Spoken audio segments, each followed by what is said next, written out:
प्यारे छात्रगण, आज की कक्षा पर आप सबका स्वागत है। अब हम कबीर जी के साकी से चौथा पद को सीखेंगे। आप भी गाइए मेरे साथ। सुखिया सब संसार है, काययारु सोवई। सुखिया सब संसार है, काययारु सोवई। दुखिया दास कबीर है, दुखिया दास कबीर है। जागयारु रोवई, जागयारु रोवई। कबीरा जागयारु रोवई। प्यारे छात्र, पहले हम इस पद के अंतर्गत आई हुई नई शब्दार्थ के अर्थ को समझेंगे। चलिए मेरे साथ। शब्दार्थ: सुखिया सुखी, सुखमु, खाये खाये तिनुट, अरु और मरियु, दुखिया दुखी दुखमु, दास ईश्वर का भक्त भगवंतुनि योक्का भक्तुडु। प्यारे छात्रगण, अब हम फिर एक बार पद को पढ़कर भाव को सीखेंगे। चलिए मेरे साथ। सुखिया सब संसार है, खाये अरु सोवई। दुखिया दास कबीर है, जागई अरु रोवई। व्याख्या देखिए चिन्नारुलु। कबीर कहते हैं संसार के सब लोग खा रहे हैं, पी रहे हैं और मौज से सोए हुए हैं।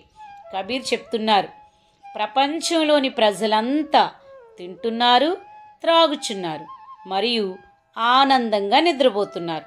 వే సబ్ ఇసీ మే సుఖీ హై.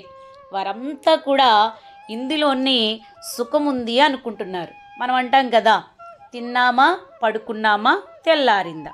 అందరూ ఇదే వరుసలో ఉన్నారట.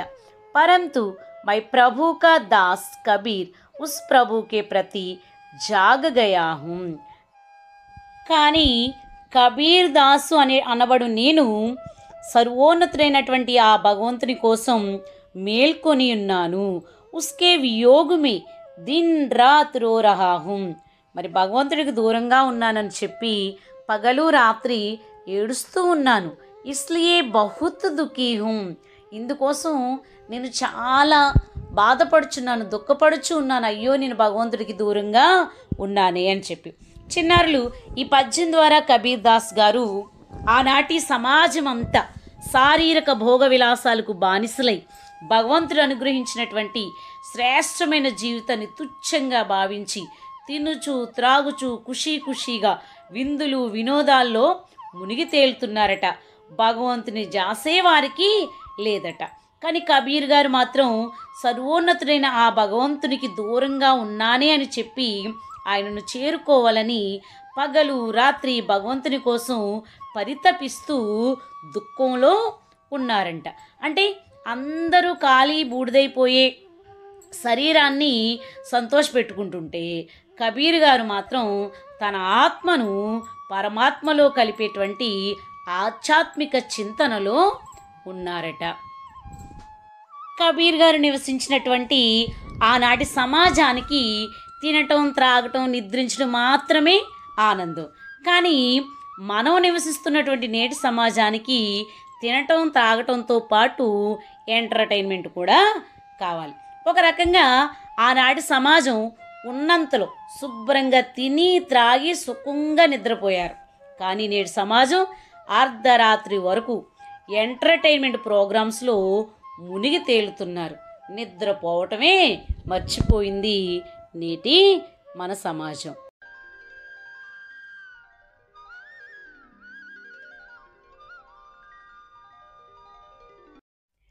निम्नलिखित पद्यांश को पढ़कर पूछे गए प्रश्नों के उत्तर के लिए सही विकल्प का चयन कीजिए. पहला प्रश्न देखिए बच्चों. सुखी कौन है? सुखमुगा उन्नति एवरु? भोगी संसार, नींद में खोया संसार, सारा संसार खाने और सोने में लीन संसार। बताइए बच्चों, दोहे के अनुसार आपका उत्तर होना चाहिए सुखी कौन है। यहाँ दोहे के अनुसार है खाने और सोने में लीन संसार, घ। दूसरा प्रश्न देखिए, कबीर के अनुसार संसार के लोग సుఖీ క్యోం హై। కబీర్ గారిని అనుసరించి ప్రపంచంలోని ప్రజలందరూ సుఖంగా ఎందుకున్నారు? एक दूसरे की सहायता करते हैं, सभी लोग भौतिक और बनावटी सुखों में लिप्त हैं, सभी के पास धन दौलत है, सभी लोग ज्ञानी हैं। बताइए बच्चों, कबीर के अनुसार संसार के लोग सुखी क्यों हैं? हाँ, वेरी गुड, खा, सभी लोग भौतिक और बनावटी सुखों में लिप्त है। तीसरा प्रश्न, कबीर दुखिया क्यों है? कबीर गारू दुखंगा ఎందుకున్నారు, విచారంలో ఎందుకున్నారు? सुखों के अभाव में, नींद न आने के कारण, परमात्मा के अभाव में, परमात्मा के वियोग में। बताइए बच्चों, कबीर दुखिया क्यों है? हाँ, वेरी गुड, परमात्मा के वियोग में, घ। अब चौथा प्रश्न देखिए बच्चों, जागे का प्रतीकार्थ है। दोहे के अनुसार जागे का प्रतीकार्थ क्या है? प्रभु के प्रति सजग होना, नींद ना आना, प्रबुद्ध होना, अधिकारों के प्रति सजग होना। बताइए बच्चों, जागे का प्रतीकार्थ क्या है? हाँ, वेरी गुड, का, प्रभु के प्रति सजग होना। पांचवा प्रश्न, रोवई का आशय है। प्रभु की वियोग पीड़ा में लीन, अभावों के कारण दुखी, लोगों का अज्ञान देखकर दुखी, अशांत। बताइए बच्चों, दोहे के अनुसार रोवई का आशय क्या है? हाँ, वेरी गुड, का, प्रभु की वियोग पीड़ा में लीन। హాయ్ దోస్తో, మన ఛానల్ ని సబ్స్క్రైబ్ చేయడం మర్చిపోకండి। प्यारे छात्रगण, फिर मिलेंगे, धन्यवाद।